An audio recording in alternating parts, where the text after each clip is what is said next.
Noodles রান্না করে চলে আসলাম রেডি হইতে। তো এখানে আমি রেডি হয়ে নিয়েছি টুকটাক। আজকে অনেক বেশি লেট হয়ে গেছে, রান্না করতে করতে প্রায় 8টা বেজে গেছে। আইজেলে ফুপি তো আইজেলকে ফোন দিতেই আছে যে এত লেট করে কেন আসতেছো। তো এখানে আমরা সবাই রেডি, দেখুন আইজেলও রেডি। সবাই মাশাআল্লাহ বলে দিবেন, আপনার ভাইয়াকেও মাশাআল্লাহ বলে দিবেন যাতে নজর না লাগে। তো আমরা রেডি, দেখেন আমি একটুও সময় পাইনি, তো ভিডিও করতেছিলাম আর আমি ওকে বলতেছিলাম যে দেখো আমাকে বুড়া বুড়া লাগতেছে।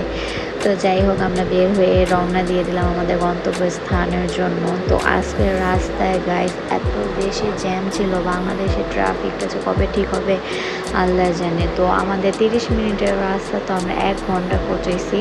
তো যাই হোক, আমরা আসার পরে আমাদের আইজেলে ফুপে আমাদের টুকটাক নাস্তা দিয়ে দিল। তো এখানে নুডলস রান্না করছিল, চিকেন ফ্রাই করছিল, তো আর ডিম পিঠা বানিয়েছিল। আপনার ভাইয়া অনেক বেশি ডিম পিঠা পছন্দ, তো এখানে দুলাভাই আমাদের বেড়ে দিচ্ছিল। তো এখানে আইজেলে ফুপির বাসায় প্রথম আসছে, তো এখানে এসে অনেক বেশি খেলা করতেছে।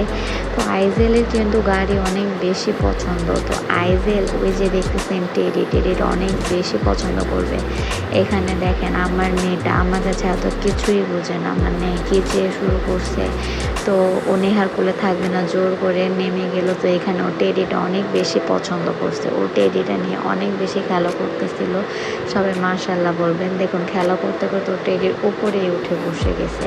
তো এই টেডিকে কিস করতেছিল, মানে ও অনেক বেশি খুশি ছিল। যাই হোক, ওরা ভাই বোন একসাথে হইলে অনেক বেশি খুশি লাগে। তো এখানে ওয়াদি তার সাইকেল নিয়ে খেলা করতেছিল। তো এখানে সে টেডি ছুঁয়ে এখন আবার তার গাড়ি লাগবে, সে গাড়ি নিতেছিল।